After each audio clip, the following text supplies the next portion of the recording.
আজ আমরা দুজনে হঠাৎ করে ঠিক করলাম যে কোথাও ঘুরতে যাব। তো আমাদের বনগাঁয় কাছাকাছি আছে বনগাঁ বিভূতিভূষণ অভয়ারণ্য। তো আমরা প্রায় চলে এসেছি। এখান থেকে গেলে বেশি না, কিছুটাই রাস্তা, 5 মিনিট দেখাচ্ছে। তো তার আগে এখানে একটা জায়গায় দাঁড়িয়েছি, তোমরা শুধু একবার ভিউটা দেখো।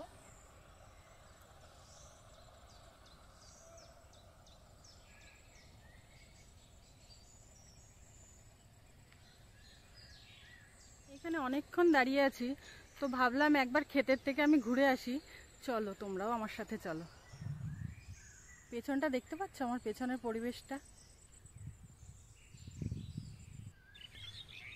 প্রকৃতি কত সুন্দর, তাই না?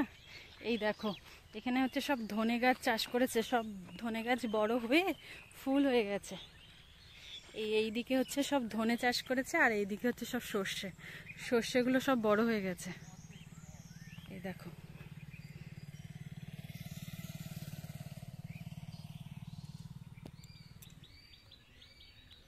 কত সুন্দর পরিবেশটা, তাই না? যত দূর তাকাচ্ছি শুধু ফুল আর ফুল।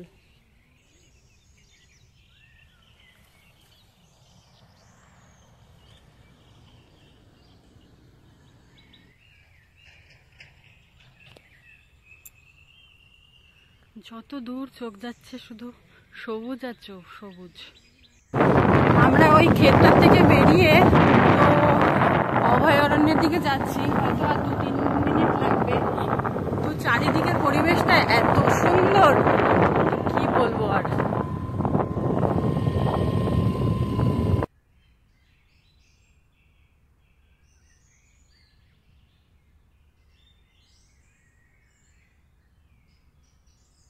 আমরা ফরেস্টের মধ্যে প্রবেশ করে গেছি। একবার চারিদিকটা একবার দেখো।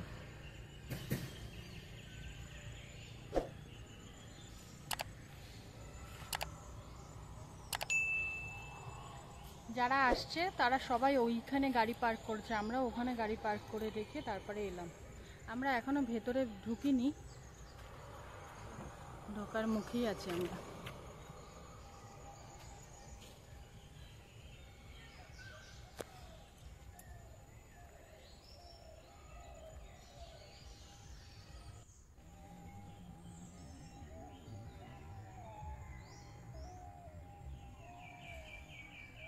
এই হলো ঢোকার গেট, আর ঢুকেই দেখতে পাবে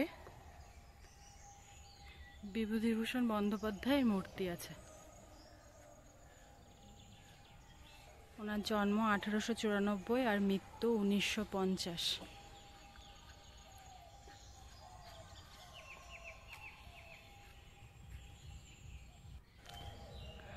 আর এটা হলো ফরেস্টের ম্যাপ, আপনি কোথা থেকে কিভাবে যাবেন।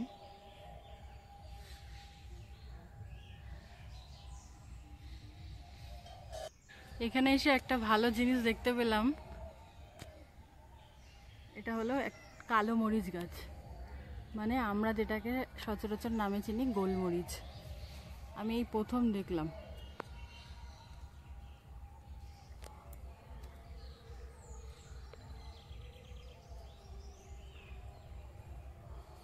পাতাটা কিন্তু অনেকটা চুই গাছের মতন, তাই না? ওই উপরে হয়ে রয়েছে, ওই উপরে হয়ে আছে অনেকটাই উপরে, তো ফোকাস করা যাচ্ছে না খুব একটা। তো আমি দেখতে পাচ্ছি যে উপরে আছে।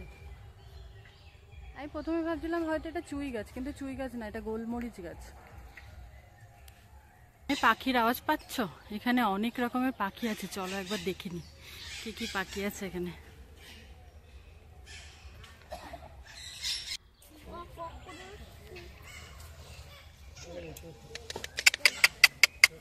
কি খাচ্ছ? কি খাচ্ছ তুমি? Red lorry. আর এটা হলো রেড লরি। High high.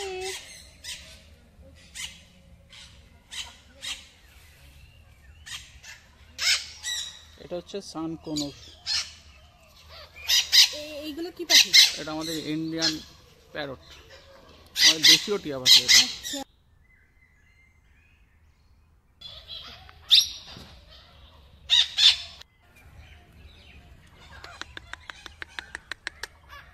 এটা তো রেড লরি।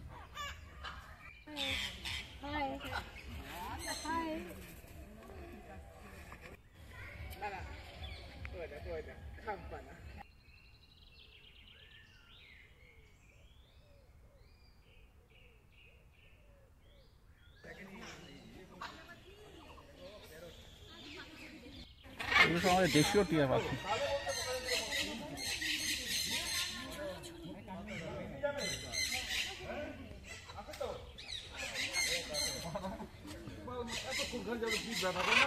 এগুলো সব দেশীয় টিয়া পাখি তাই না? হ্যাঁ সব দেশীয় টিয়া।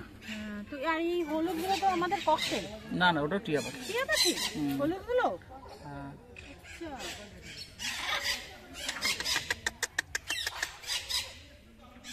হ্যালো।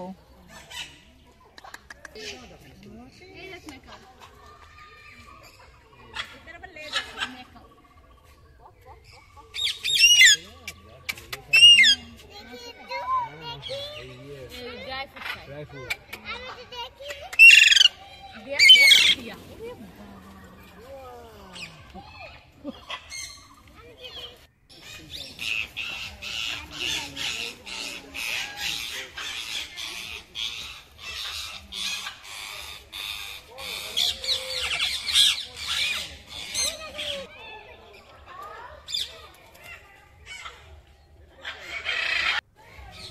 এই দেখো এখানে ময়ূর, ময়ূর কিন্তু এখানে একটাই আছে। হাই।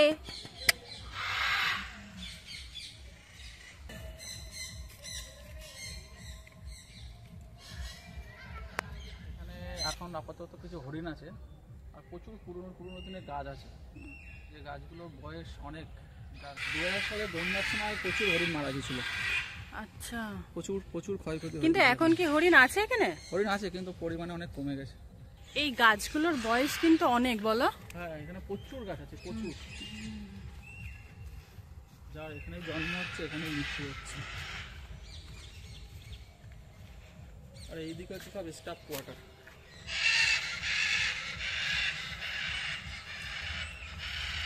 মানে এখানে যারা থাকেন, মানে যারা কাজ করেন তারাই এখানে থাকেন, তাই তো? অফিসার যারা তারাই থাকে। কিন্তু তাদের কি ভয় করে না যে এখানে তো একটা জঙ্গল, কোনো মানে জীব ভয়ঙ্কর পশু হলো কিংবা কিছু হলো তাদের প্রতি আক্রমণ কর? আচ্ছা আচ্ছা, এরকমই থাকবে পাখি আর হরিণ, তাই তো? হরিণ হয়তো কিছু সাপ টাপ থাকে, সাপ সাপ থাকবে, বা যেগুলো দেশীয় থাকে শিয়াল। মানে এমন কিছু জীবজন্তু নেই যেটা তোমাকে ক্ষতি করবে, তাই তো? ক্ষতি করার মতো কিছু নেই এখানে।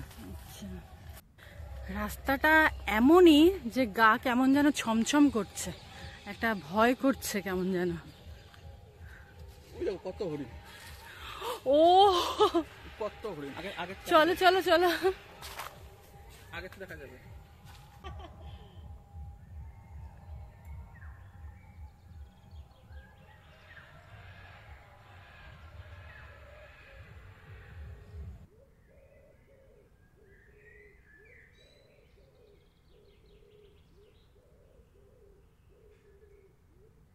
দূরে দেখা যাচ্ছে সব হলো হরিণ।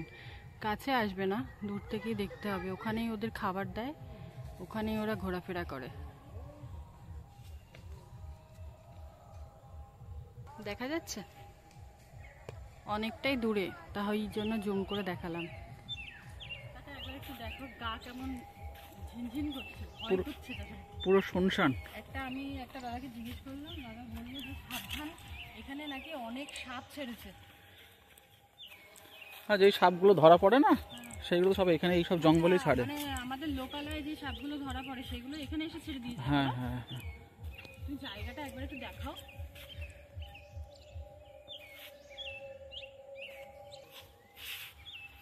আমরা আর এখান থেকে ভেতরে যাচ্ছি না, কারণ এখানকার ফরেস্ট ডিপার্টমেন্ট থেকে বললো যে আমাদের ভেতরে যাওয়ার পারমিশন নেই, কারণ নতুন নতুন সাপ আর বিষাক্ত কিছু জীবজন্তু ছাড়া হয়েছে, সেগুলো রিস্ক হয়ে যাবে।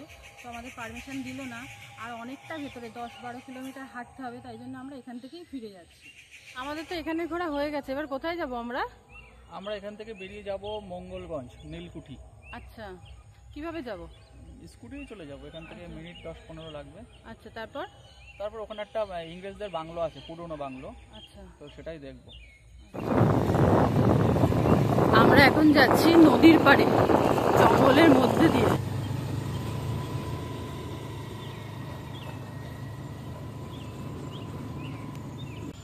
সানসেট হচ্ছে। সানসেট হচ্ছে, হ্যাঁ। কিন্তু আমরা নীলকুঠিতে পৌঁছাতে পৌঁছাতে সন্ধে না হয়ে যায়।